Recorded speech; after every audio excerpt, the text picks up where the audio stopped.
শিক্ষার্থী বন্ধুরা, স্বাগত জানাচ্ছি। আমি শহীদুল আলম। আজ আমরা ডায়ালগ রাইটিং এ বিষয়টি খুব সহজে শেখার চেষ্টা করব। ডায়ালগ রাইটিং এ বিষয়টি তোমাদের মুখস্থ করতে হয়। অনেকগুলো ডায়লগ থেকে কোন ডায়লগটি আসবে সেটা বোঝা আমাদের জন্য অনেক সময় কষ্ট হয়ে যায়। বরং আজকে আমরা যে কাজটা করব সেটা হলো একটি ফরম্যাট শিখব ডায়ালগ রাইটিংয়ের সামাজিক সমস্যার উপর। তোমরা জানো, সামাজিক সমস্যা হলো যেটা সমাজের মানুষ কর্তৃক সৃষ্ট সমস্যা। সাপোজ অ্যাসিড থ্রোয়িং,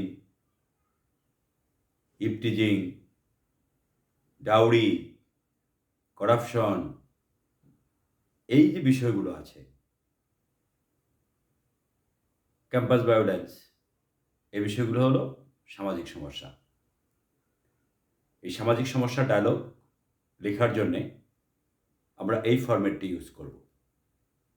আশা করি প্রথম থেকে যদি শেষ পর্যন্ত থাকো, বেশ কিছু ডায়লগ লেখার, অর্থাৎ যে কোনো সামাজিক সমস্যার ডায়লগ লেখার বিষয়টি একদম ক্লিয়ার হয়ে যাবে। তোমরা নিশ্চিত অ্যান্সার করতে পারবে। চলো আমরা সামাজিক সমস্যার ডায়লগটি শিখব। তোমরা যারা অনার্সে পড়ো, সামনে পরীক্ষা, তোমাদের ডায়লগ রাইটিং থাকে। প্রায় প্রতিটি ক্লাসেই ডায়লগ রাইটিং একটি গুরুত্বপূর্ণ বিষয় রিটেন পার্টে। আশা করি প্রথম থেকে যদি শেষ পর্যন্ত থাকো, তোমরা একটা স্ট্যান্ডার্ড পর্যায়ে ডায়লগটি লিখতে পারবে। চলো কিভাবে লিখবে ডায়লগটি আমরা একটু দেখি। এখানে এক্স ওয়াই দ্বারা আমি দুটি নাম উল্লেখ করেছি। এখানে যদি থাকে you and your friend, myself আর একটা ফ্রেন্ডের নাম লিখবা। যদি পরীক্ষা এরকম থাকে যে রাহাত, রিফাত, দুইজনের মধ্যে ডায়লগটি লিখতে হবে, তখন তাই লিখবা। অর্থাৎ যাদের মধ্যে ডায়লগটি লিখতে হবে দুটি নাম তুমি চুজ করে নেবা অ্যাকর্ডিং টু কোশ্চেন অথবা নিজে থেকে। কিভাবে লিখবো আমরা? এক্স, সাপোজ এক্স বলতেছে এখানে good morning Y, Y reply করতেছে good morning, how are you. X বলতেছে very well, but I am afraid of the bad effect of anti. শিক্ষার্থী বন্ধুরা, তোমরা এই অ্যান্টি এর স্থলে কি দেবা? সামাজিক সমস্যার নামটি দিয়ে দেবা। সাপোজ যদি এরকম হয়, প্রশ্নটি যদি আসে write a dialogue between two friends about the bad effect of dowry অথবা ইপটিজিং, ক্যাম্পাস ভায়োলেন্স, তাহলে আমরা কি লিখবো? এখানে ওই নামটা লিখে দেব।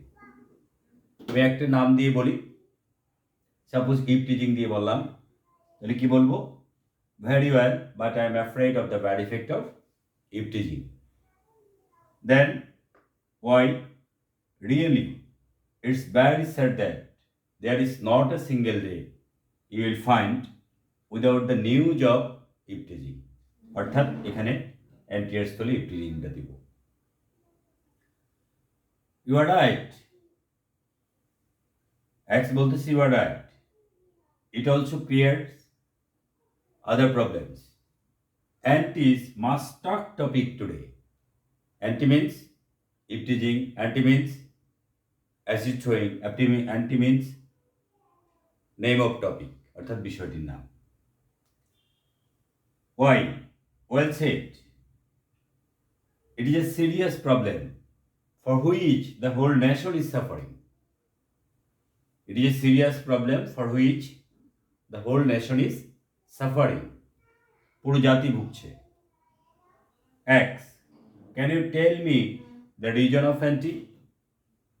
Suppose X এখন Y কে জিজ্ঞেস করছে, can you tell me the region of anti? অর্থাৎ অ্যান্টি বলতে ইপটিজিং, ইপটিজিং এর কারণগুলো জানো। ওয়াই, ইগনোরেন্স, কারণগুলো হলো এগুলো: ignorance, lack of civic sense, and violation of law are the causes of name of topic, that is ifteasing. X বলতেছে yes indeed the concerned authority should take proper step to solve this problem from the society. কে বলছে? X বলছে। তারপর আর দুই একটা line লিখে দিবা। যারা নোটটা লিখে নিতে চাও তারা বারবার শুনে লিখে নিতে পারো, অথবা আমি টোটাল নোটটা ভিউতে আনছি, তুমি এটা স্ক্রিনশট দিয়ে তারপর তোমার ইচ্ছা মতো লিখে নিতে পারো। তারপর দেখো আর দুই একটি সেন্টেন্স লিখতে হবে। এরপরে লিখলে suppose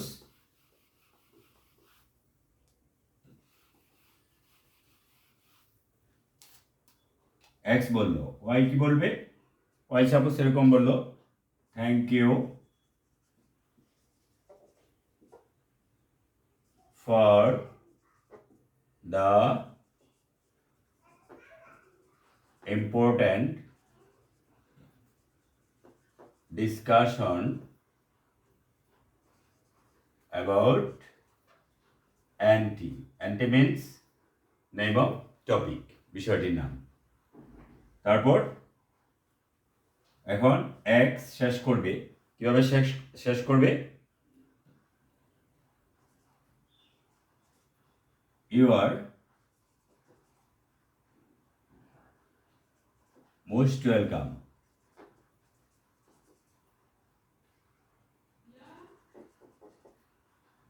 by, you are most welcome bye বলে এক্স শেষ করে দিল। তাহলে আমরা যে কয়টা সেন্টেন্স লিখলাম এই কয়টা সেন্টেন্স যদি সুন্দরভাবে লিখে দিতে পারো, একটি ভালো ডায়লগ তৈরি হবে। কি কি নিয়ে? Eve teasing, acid throwing, campus violence, তারপর ধরো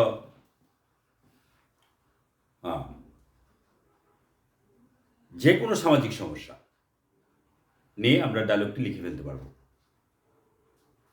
তাহলে সামাজিক সমস্যার উপর যদি কোনো ডায়লগ আসে, আজ থেকে আমি অ্যান্সারটা নিশ্চিত করতে পারবো। ধন্যবাদ সবাইকে, প্রথম থেকে যারা শেষ পর্যন্ত আমার পাশে ছিলেন। চ্যানেলটি একটু সাবস্ক্রাইব করো। আমার সবগুলো ক্লাসের, অর্থাৎ সবগুলো গ্রামাটিক্যাল টপিক্সের বেসিক ক্লাস, পাশাপাশি এক্সারসাইজ দেওয়া আছে, রিটেন পার্টেরও ক্লাসগুলো দেওয়া আছে। আশা করি তোমরা চ্যানেলটা যদি ঘুরে আসো উপকৃত হবে। ধন্যবাদ সবাইকে, প্রথম থেকে যারা শেষ পর্যন্ত ছিলেন।